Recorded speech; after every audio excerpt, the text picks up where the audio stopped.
born to outgrow a certain class, and then to sustain, you can say sustain inherent wealth or an acquired wealth, the wealth you've inherited from your parents or the wealth you've acquired from your own hustle over time, born to sustain and to outgrow.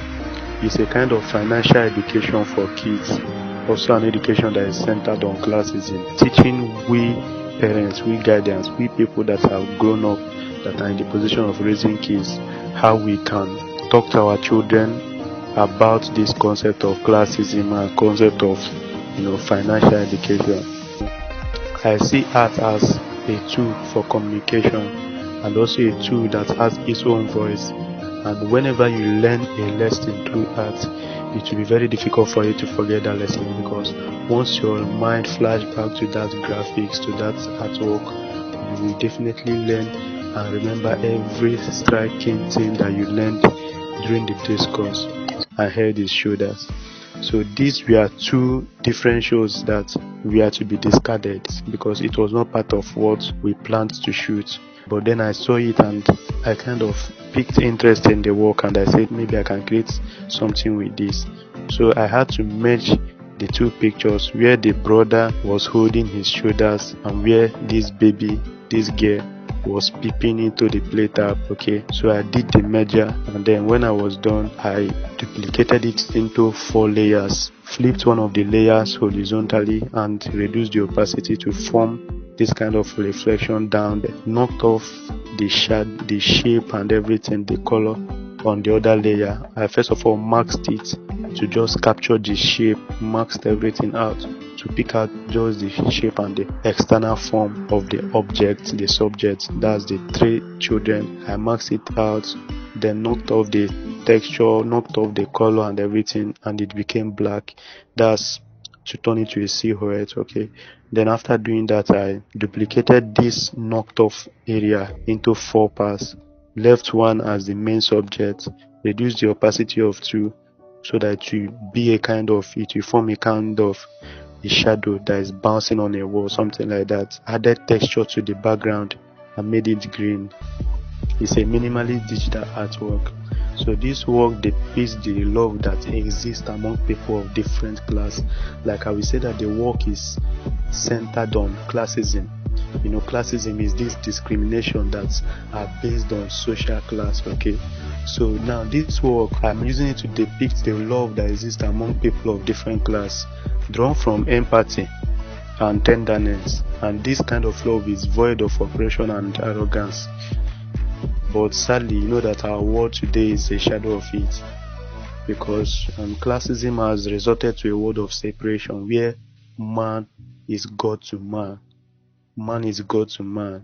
There's this terrible capitalism that exists in our workspace, especially in Nigeria, where man is God to man. Man is God to man, and that is true because we live in a space where man exerts absolute dominion over his fellow man because of the edge he has due to the good fortune of being in a higher class than his fellow man. And you see men extorting their fellow men and using them as objects even in the workspace. These are the issues we are facing with respect to classism. But we can change this narrative by learning this element of true love. To love people across social classes, for us to love people across social classes, and for this thing to be possible, we must buy this thing I call the elements of true love, which is 1, benevolence. Then you talk of tolerance, element of true love. Humility is an element of true love. Honor is an element of true love. Respect is an element of true love. You give respect both to the poor and to the rich. You give to those who don't have. That's an act of benevolence. You tolerate your difference. You don't pride yourself before the rich and the poor. You are humble to learn, to unlearn and to relearn, especially as a poor person.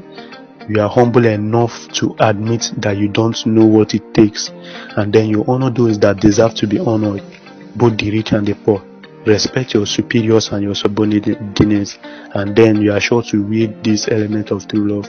You know that we've been talking about, in fact, for this month of May, I think all the art talks we've done are all centered around cutting across boundary. This other time we talked about diversity, how to bridge differences and build relationship with. Now imagine if the child had grown up or grew up with that kind of mentality. Imagine if the child gets to run a competition with someone that she feels that is lower than her, but then she fails in the competition. How will she accept the failure? Because here you've raised her up with that born to rule mentality. Now it will kind of hurt her more, because life must have presented her with a rating which she will never be prepared for based on the way you've taught her. Okay, there are similarities that we share as human beings. We can't escape it, no matter our class, and that you can't be better than everybody in everything. How do you tell your child to relate with those that you feel, maybe the child of your gatesman or the child of your servant or the child of your worker? Do you realize that anybody can become anything in the nearest future? And by becoming anything in the nearest future, it may be your child that might go below. Go through history, you see that God in his wisdom, in his mercy, in his justice has always been raising people from the slums. But as God gave us the inspiration, we started what we called Skill 18 project.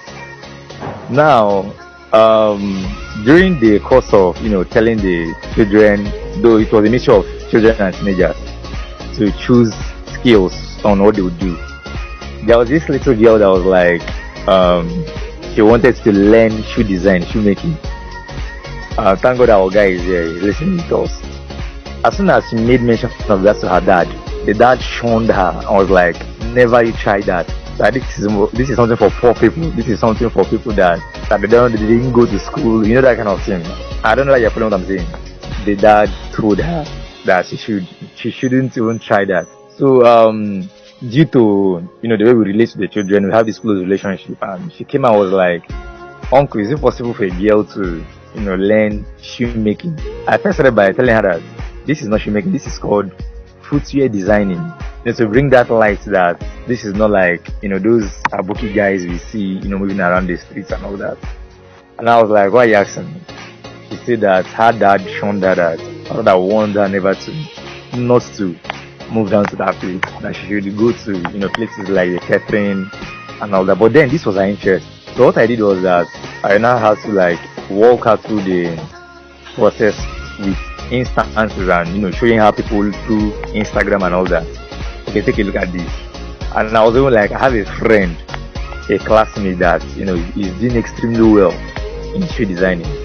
In as much as after everything she didn't still get back to the shoe design, but I was able to make her understand that just like your dad related to you, this is not something for low class people or people that did not go to school and all those kind of things.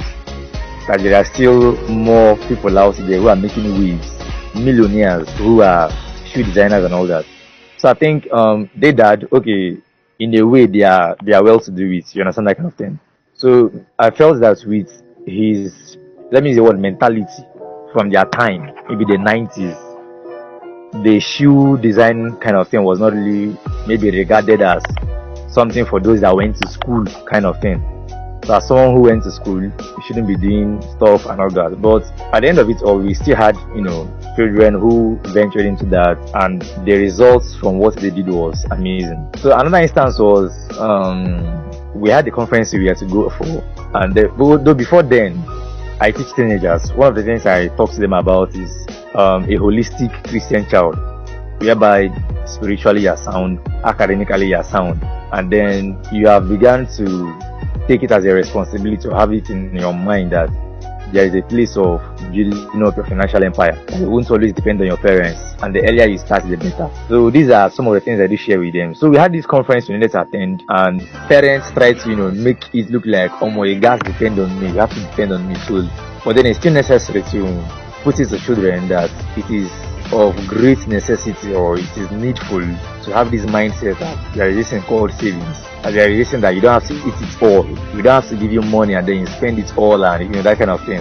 It's still necessary that you, no matter how little, begin to save it up, because in the long run, having this knowledge at this stage, you're going to also understand or learn further that you get to the point whereby your money will not have to work for you. No longer you having to work and work. And I think with this, or trying to, put this to more children and teenagers, would get to bridge this gap of situations whereby people have grown, but they still kind of depend on their parents, or have this mindset that, it's still my parents that will do this for me, my daddy will do this for me, my daddy will do this for me. It's not that it's bad though, but in as much as you make them see us as parents, we are your providers, we should still bring it to our children that there is need for you to, no matter how little, begin to build up your financial empire. Thank you very much.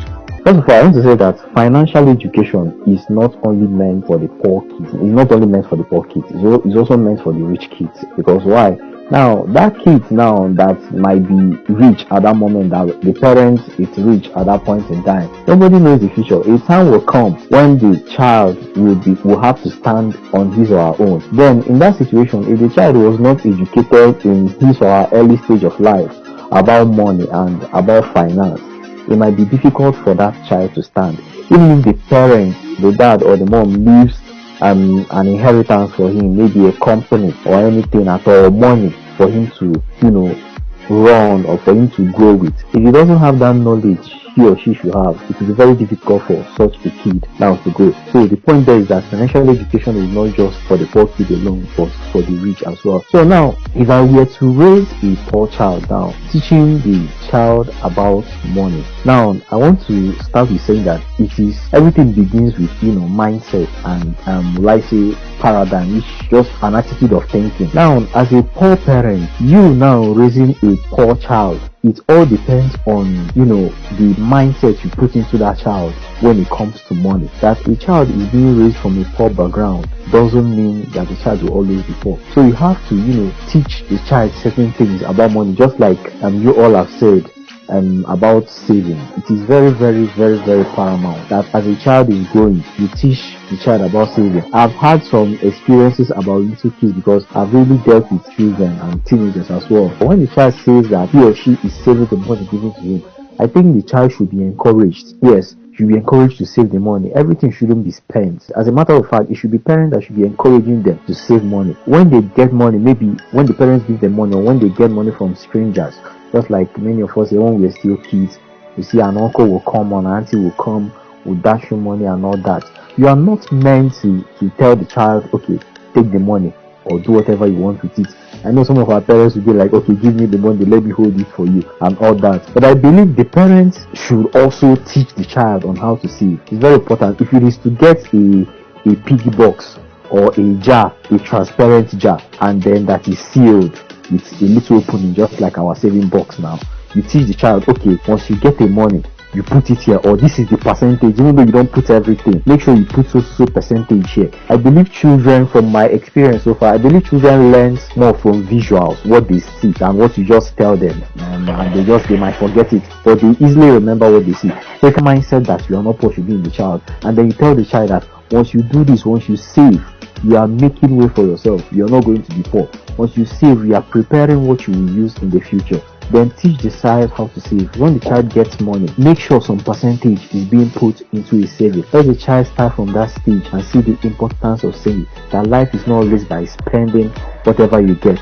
And as well, you as the parents, I understand that situations and conditions may, keep the parents in some certain situation. But as well, from your lifestyle, let the child also see it from your life. And how do I mean? Now, when we talk of poverty, a parent can be poor, and yet you see the parents not being financially wise or not raising the child to be financially wise. Now, when you give a child money recklessly, you are not helping the child when it comes to financial education. Yes, because you are telling the child that, okay, anything you want in life, you can get it easily, which is the mentality some children have, not just the poor, but also the rich as well, most especially the rich, even though we are dealing with the poor kids now. So that mentality can also tell the child, I don't need to work too hard for what I need because I can get them. So I believe